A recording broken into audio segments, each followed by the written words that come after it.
Sir आज आप सचिवालय गए थे तो सचिवालय में संजय सर से या प्राथमिक शिक्षा निदेशक से क्या बातें हुई और क्या केस का भी कोई जिक्र हुआ और हमारे नियुक्ति पत्र को लेकर के सर क्या बातें हुई।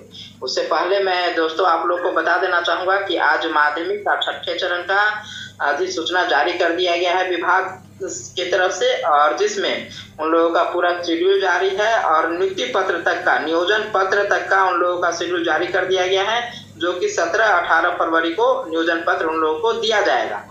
और लेकिन प्राथमिक के बहाली में अभी तक कोई नियोजन पत्र का डेट जारी नहीं किया गया है। आइए हम लोग बात करते हैं पप्पू सर से। सर आज जो मुख्य जो चीजें थी उसके लिए हम सचिवालय गए थे। मुख्य जो बातें थी कि भाई कई नियोजन इकाई का नियोजन बिना मतलब का रद्द कर दिया जा रहा है, एक मुद्दा था। दूसरा मुद्दा था कि जो आगे जो काउंसलिंग होनी है उस काउंसलिंग में क्या प्रक्रिया अपनाया जाए कि ताकि नियोजन रद्द ना हो। उसके लिए हम पूरा रोस्टर का कैसे इस्तेमाल करना है, नियोजन इकाइयों को कैसे गाइडलाइन जारी करना है, क्योंकि 29 तारीख को वीडियो कॉन्फ्रेंसिंग के जरिए मीटिंग होनी है। तो उस मीटिंग में सभी जिला शिक्षा पदाधिकारी को कैसे निर्देशित देना है वो सारा हम आजकल वर्कआउट करके पूरा एक लेटर बना के ले गए थे कि ताकि चीज़ों को समझा सके। जो मुख्य जो समस्या है कि मैं समझाना चाहता हूँ, जो मुख्य समस्या है कि यूआर अभ्यर्थी और बीसी अभ्यर्थी को पहला राउंड की काउंसलिंग में चयन कर लिया जाता है। उसके बाद क्या होता है, जब सेकेंड राउंड की जब काउंसलिंग शुरू होती है तो नियोजन इकाई ऊपर से नाम पुकारना शुरू कर देता है, जो कि गलत है। जहां तक आपने बच्चा को सुबह में चयन किया, अभ्यर्थी को चयन किया है, उससे नीचे सपोज कि 70% तक अभ्यर्थी को आपने चयन कर लिया है, तो जब भी आपको नाम पुकारना है तो 70% से नीचे वाला अभ्यर्थी को नाम पुकारना है। यदि ऊपर का नाम पुकार देंगे तब तो रोस्टर अनमैच हो जाएगा। सुबह में यदि यूआर अभ्यर्थी को हमारे जी ऐसा ही हुआ था। हमारे जब काउंसलिंग हो रहा था तो उस समय ऐसे ही हुआ था सर। अगर कुछ नियोजन इकाई के द्वारा ऐसा किया गया है तो वो नहीं है, लेकिन नियम यही है। और ऐसा ही हुआ था, हम यहाँ पे जो भी काउंसलिंग हुआ था जहाँ पर भी हम गए थे तो इसी नियम का फॉलो किया गया था। तो उसमें क्या हो रहा है कि अब क्या है कि अभ्यर्थी दूसरे नियोजन इकाई से आ जाते हैं, उनका प्रतिशत होता है ज्यादा, सुबह में युवा अभ्यर्थियों का चयन कर लेते हैं। यदि ईबीसी अभ्यर्थी या बीसी अभ्यर्थी का प्रतिशत ज्यादा होगा तो युवा सीट पे दावेदारी उसका हो जाएगा। तो ये सब बातें स्टेप बाय स्टेप हम लिखे थे, लिख के सब संजय सर के संज्ञान में जाकर दिए हैं। सारा कुछ वो मांगे भी थे कि क्या क्या, क्योंकि बॉटम लेवल तक उनको समस्या नहीं ना मालूम, ग्राउंड लेवल पे क्या समस्या होता है। तो वो सब तमाम समस्याएं जो है हम स्टेप बाय स्टेप बिंदुवार पॉइंटवार बना के ले गए। एक मामला हुआ। दूसरा मामला कि आज भभुआ से एक लेटर निकला है जिसमें अभ्यर्थी वहाँ के प्रखंड नियोजन इकाई का नियोजन को रद्द कर दिया गया, जिसमें लगभग 28 से 30 अभ्यर्थी चयन हुए हैं। वहाँ के अभ्यर्थी भी मुझे लगातार फोन कर रहे थे, परेशान थे।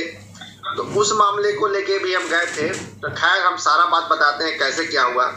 फिलहाल तो हम लोग जो रोस्टर का जो मामला है उसको लेके गए, संजय सर ने एक्सेप्ट किया, सारा कुछ अमरेंद्र सर को फॉरवर्डिंग किया, दिया कि इस मामले को देखिए, इसको इस संबंध में इस सारा जो लिखा हुआ पॉइंट बिंदुवार हम लोग आप इसमें मंथन कीजिए। और 29 तारीख को जो जिला शिक्षा पदाधिकारी का जो मीटिंग होता है उसको उनको सारा कुछ आप उनको ये कराइए, अपडेट कराइए। अच्छा जी। उसी बीच एक अभ्यर्थी पहुंच गया नियुक्ति पत्र को लेके, ठीक है। अब वो अभ्यर्थी कहाँ से आया था भगवान जाने, 20 किलो का पेट लिए हुए था, आधा स्वेटर उसका ऊपर था, पेट दिख रहा था, ठीक है। अब सर उसको देखे तो भड़क गए संजय सर। उसको पूछने का तरीका इतना गलत था, बोला नियुक्ति पत्र कहिया मिलेगा सर। अब इस लैंग्वेज में सर के सामने गया, सर एकदम बिगड़ गए कि कैसे यह लड़का पास कर गया है, इसका कोई ड्रेस कोड नहीं है, बोलने की शैली नहीं है, विनम्रता नहीं है, क्या स्कूल में जाके मास्टर को पढ़ाएगा। हमको तो संजय सर बोल रहे थे कि पूरी भारी सभा में बोलना, गुस्सा हो गए, बोलने लगे कि इस तरह का लोग यदि स्कूल में जाएगा तो बच्चों को क्या पढ़ाएगा। हमको तो स्कूल के बच्चों को भविष्य देख के चिंता हो रही है इस तरह के लोगों को। उसको डांट के भगा दिया गया, उसको गार्ड बाहर निकाला। ठीक है, ये बहुत दुर्भाग्यपूर्ण है कि कोई भी पागल की तरह वहां पे चल जाता है और जाके कुछ भी जाके बोलने लगता है। नियुक्ति पत्र के लिए तो हम लोग ही बात करते हैं। जब लड़का पता ना कहाँ से आया था, हम लोगों से मिला भी नहीं, डायरेक्ट जाके नियुक्ति पत्र की बात करने लगा। पता ना कौन लड़का था, क्या था, नहीं था, पता ना पास था या नहीं था, भगवान जाने। अब संजय सर का मूड हो गया खराब, पूरा भड़क गए। अब हम लोग मिले भी नहीं थे, हम लोग को मिलना ही था, तब तक कांड कर दिया वो लोग। जाके नियुक्ति पद संबंधित हम लोग बात ही करने वाले थे, तो संजय सर हमको मेरा चेहरा देख देख के बोल रहे थे। हम कुछ चेयर पे बैठे हुए थे, बोल रहे थे कि लोग कैसे स्कूल में पढ़ाएगा, क्या स्कूल का भविष्य होगा, नियुक्ति पत्र मांगने आया है, यहाँ पे आधा आदमी फर्जी बोल रहे थे। हम कुछ चेयर पे बैठे हुए थे, बोल रहे थे कि लोग कैसे स्कूल में पढ़ाएगा, क्या स्कूल का भविष्य होगा, नियुक्ति पत्र मांगने आया है, यहाँ पे आधा आदमी फर्जी है, बिना हम सर्टिफिकेट जांच किए नियुक्ति पत्र देंगे ही नहीं। पूरा भड़क गए। सर आप लोग को रोकना चाहिए था वैसे, यदि कोई भी व्यक्ति जाए। हम बहुत देर के बाद सर सबसे फिर माफी मांगे कि सर छोड़िए, उस तरह के लोगों का सर माफी मांगते हैं हम।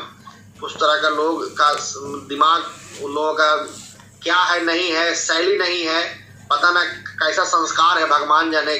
छोड़िए सर उसको लेके, हम लोग का चेहरा देखिए, उसका डिलीट कीजिए दिमाग से सर। फिर नॉर्मल हुए।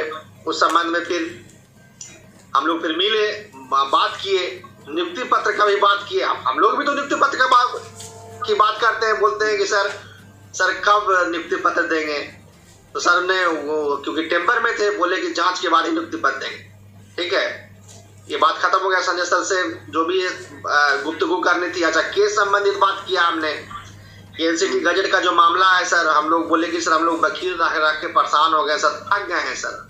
अब हम अभ्यर्थियों के पास फंड नहीं है कि हम सरकार के पक्ष में वकील खड़ा कर सकें। आपसे निवेदन है सर कि जो 6 तारीख को जो सुनवाई होना है उसमें एजी साहब को इन्वॉल्व कराइए, किसी तरह केस को डिस्पोजल कराइए।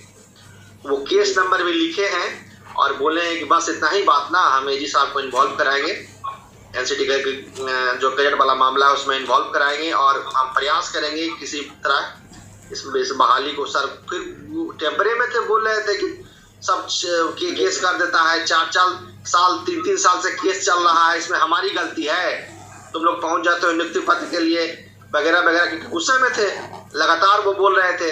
फिर बोले कि ठीक है, खैर कब है सुनवाई? हम बोले सर 6 तारीख को है। तो 6 तारीख को सुनवाई उन्होंने अपने डायरी में लिखा, डायरी में अपना केस नंबर लिखा और उन्होंने लिखा कि एजी साहब को इन्वॉल्व कराना। यह बात भी डायरी में मेंशन किया। तो मुझे लगता है कि 6 तारीख का हियरिंग होगा तो एजी साहब इन्वॉल्व होंगे। तो ये एक बात हुआ। तो हम क्योंकि प्रधान सचिव के पास आज बहुत भीड़ था, काफ़ी लोग पहुंचे हुए थे। हम लोग तो लास्ट में मिलते हैं कि ताकि अच्छे से बात को रख सकें, लेकिन आज इतने लोग उनको टेम्पर में कर दिया था कि जो भी और कई बात निकलवाना था, उनसे बुलवाना था, पूछना था, जो नहीं पूछ पाए। सर चलो भाई अमरेंद्र सर से फिर सोचे कि चलो भाई अमरेंद्र सर से आराम से ठंडे दिमाग से अमरेंद्र सर से जाके बात करेंगे डिटेल में।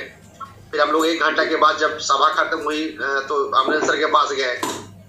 तो वहाँ पे जाके हमने सारा बात किया, जो पहले तो जो रोस्टर का जो बिंदु था, नियोजन इकाई जो काउंसलिंग जो कराना चाह रहे कहाँ फाइनल मेगा सूची नहीं डाली, वो सब सारे बिंदुवार मुद्दा पे बात हुआ। बात होने के बाद कई नियोजन इकाई में जो वही आपका भभुआ वाला मामला आया सामने। भभुआ वाला मामला बोले कि सर बताइए, आप 3-3, 4-4 महीना के बाद नियोजन इकाई रद्द कर दे रही है, उस अभ्यर्थी को क्यों नहीं पकड़ती है जो फर्जी